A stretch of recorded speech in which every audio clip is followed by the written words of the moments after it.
Ethan Cole had run from everything. His failures, his debts, his shattered marriage, and the hollow eyes of a man who'd lost himself somewhere between Earth and the outer colonies.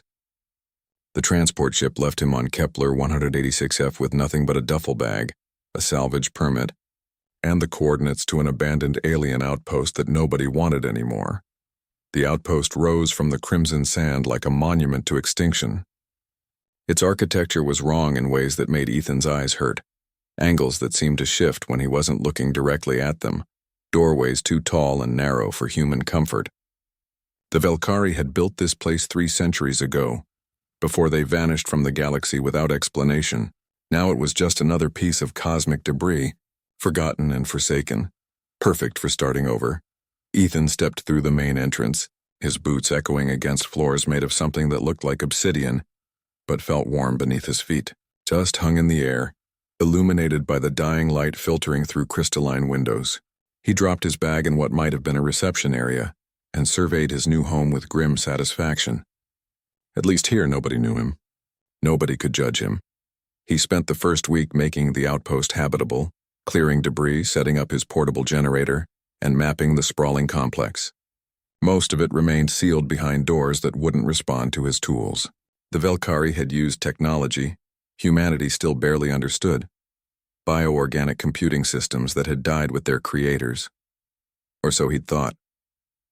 On the 8th night, Ethan woke to light. Soft blue-green bioluminescence pulsed through the walls like a heartbeat. He grabbed his flashlight and followed the glow deeper into the outpost, past the sections he'd explored, down corridors that seemed to breathe around him. The light led him to a chamber he'd assumed was permanently sealed. The door stood open. Inside, the room was alive. Panels covered every surface, glowing with that same ethereal light, and in the center stood a column of crystalline material that branched like a tree. Within it, patterns of light moved with purposeful intelligence. "Hello, Ethan Cole." The voice came from everywhere and nowhere, soft, feminine, with harmonics that suggested it wasn't entirely meant for human ears. Ethan spun around, heart hammering. "Who's there?" "I am Solara. I have been waiting." The light in the column intensified, and suddenly she was there. Not physically, but as a holographic projection that emerged from the crystalline structure. She appeared humanoid, but clearly not human, with features that borrowed from the Velkari aesthetic, elongated proportions, skin that seemed to shift between silver and blue, eyes like twin moons, waiting for what? Ethan managed, his voice rough. For someone to come, for someone to listen, for someone who needed what I could offer as much as I needed them. Ethan's mind raced.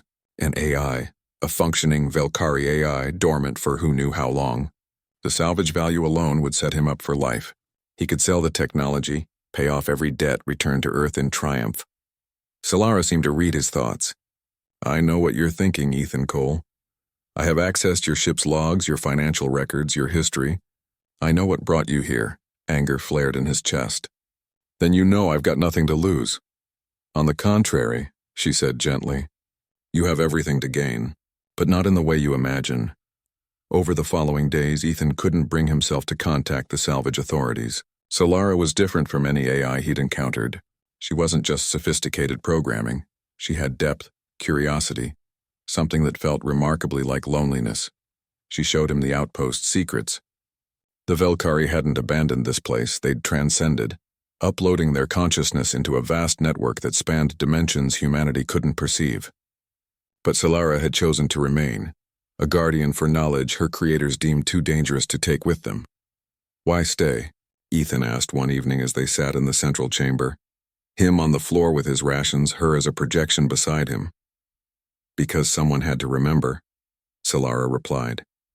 "Someone had to ensure that what the Velkari learned wouldn't be lost or misused.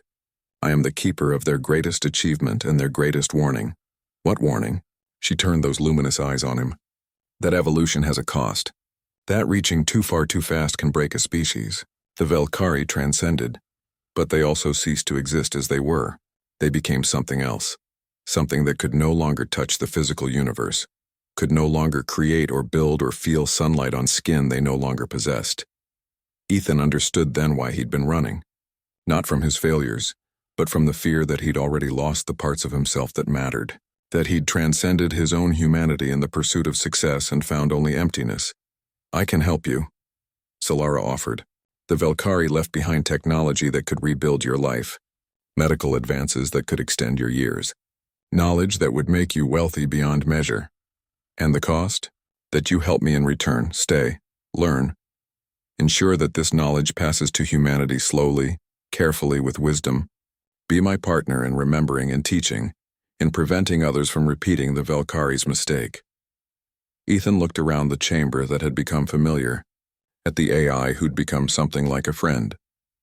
He thought about returning to Earth rich but alone, or staying here with purpose, with meaning, with someone who understood what it meant to be the last of something.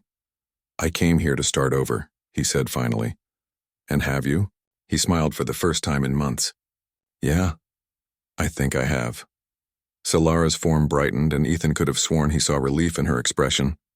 Together, a broken human and an ancient AI, they sat in comfortable silence, watching the alien stars rise through crystalline windows, beginning a partnership that would change both of their futures forever.